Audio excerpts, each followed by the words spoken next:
A much needed win for the Chicago Bulls against the Atlanta Hawks, a team that was just one game behind them in the standings. The Hawks have been playing better as of late, and it's also a matchup that always seems to go to the wire every time they play in Atlanta. But luckily for the Bulls, they've got Ayo Dosunmu, who seemingly always turns into prime Jimmy Butler whenever he faces off against the Hawks. Jimmy Butler with an even better three-point shot, I might add, because man, what a performance yet again by Ayo Dosunmu on both ends of the floor. You know, it's been well documented. I know a lot of people were throwing out some stats as it relates to how poorly Trae shoots when he's being guarded by Ayo. And I know Ayo didn't guard Trae on every possession, but Trae yet again, another terrible shooting night and going against the Bulls. 3 for 14 from the field, 2 for 10 from the three-point line, and some of those were just horrible shots. I've said before, but that guy's shot selection is so bad that it's shocking to me that the coach still gives him the green light to take some of those deep threes. I get why he's been taking so many of them against the Bulls, because he has no chance in trying to drive to the basket against Ayo or Caruso in other games. Obviously, Caruso didn't play tonight, but oof, that's shooting your team out of these games. But the defensive effort aside, Ayo was on fire tonight on offense. In the last game against the Magic, Ayo hit 5 threes, which was a career high for him in the number of threes made in a game. He did that as well again tonight, going 5 for 7 from downtown, 12 for 18 overall, 29 points, a career high, in addition to 7 assists, a team high of plus 13 when he was on the court. I mean, for me, what was more impressive from Ayo was some of his finishes at the rim. Those reverse layups in traffic, falling away. I mean, the growth he has shown this season in his overall scoring prowess and versatility, not only in improving his shot from deep, but his ball handling and ability to get downhill and navigate through traffic has been such a big positive for the Bulls in an otherwise somewhat underwhelming season. Again, a guy who was thought might not even get re-signed in the offseason now has one of the best bargain contracts in the NBA. This game was interesting though. Well, I shouldn't really say interesting because it was more status quo really for the Bulls. They started out slow, didn't look engaged, fell behind early, not drastically, but I believe they fell behind by as many as 13.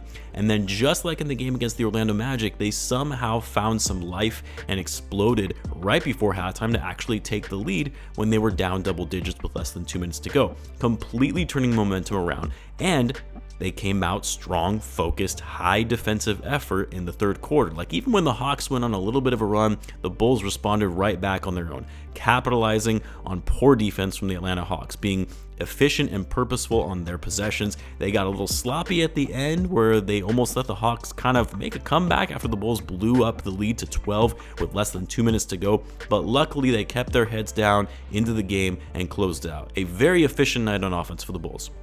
First of all, this was a season high for them as they had 136 points in total. You had 4 players with 20 plus points. They shot a phenomenal 55% from the field because they focused on getting the ball inside and scoring in the paint rather than hoisting up a bunch of threes. That's what made them so efficient in this game. Although they did shoot it well, 13 for 28 from deep at 46%, 29 assists. Ball movement was good. More so in the second half. I was actually getting pretty frustrated and complaining about it on Twitter of the Bulls' inability, or maybe I should say unwillingness, to push the pace and move the ball quickly in transition off turnovers. Like, they just didn't want to move the ball quickly when the Hawks weren't getting back on defense and just slowly bringing it up, which is just maddening to me in NBA basketball in 2024. It boggles my mind. But the Bulls changed that a bit in the second half. You saw Billy Donovan directing the guys to move quickly after rebound because this is one of the worst teams in the league on defense, 28th in the league on defensive rating. This is a team where it makes zero sense to play slow and mainly operate in the half court. But you saw a change in the overall pace, the focus on points in the paint. Bulls won the battle in the paint 68-56. Vucevic, great game for him with no Clint Capella in the lineup. 8 for 16 from the floor, 24 points, 11 rebounds. Got to the line a lot in this one and was 7 for 9 from the line. Coby White, still struggling a little bit with his shooting like we saw in the last game, but as I've said before, I really do think that's just the accumulation of minutes catching up with him. Keep in mind, he's played in every game this season. Only him and Andre Drummond have played in every game so far for the Bulls. And obviously Drummond isn't putting in the kind of minutes that Coby White is. But what I did like seeing was Coby coming alive in the fourth quarter, which we've been seeing more recently even when he gets off to a quiet start. He comes alive in the fourth and scored the bulk of his buckets in the fourth quarter, including that big three that was more or less the dagger, which put them up 12 with less than 2 minutes to go. finished the game with 20 points, 7 assists, 4 rebounds.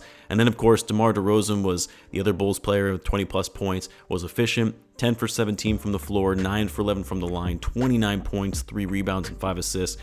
Torrey Craig in the starting lineup tonight, with Alex Caruso out, was actually huge with his tenacious defense and the energy he brought to the court, doing a little bit of everything, hitting threes, rebounding, passing, deflections, getting in passing lanes.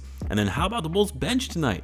Javon Carter, a DMP in Orlando. He mentioned to the media before the game that he's been surprised of his role on this team so far this season. Give him credit. He stays ready. He's kind of been in and out of the rotation, but tonight with no Alex Caruso, knew he was going to be getting some minutes and made the most of it. 25 minutes, was effective on offense, 4 for 8, 3 for 6 from 3.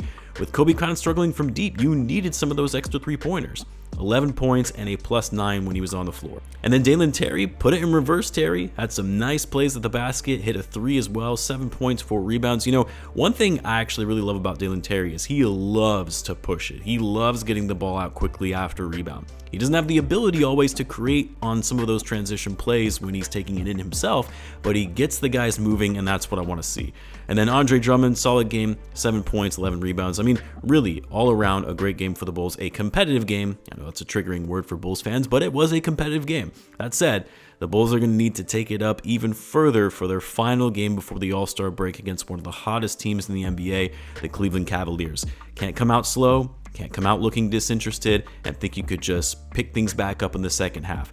You could very well find yourselves in a massive deficit by halftime if you start out the game like we saw tonight.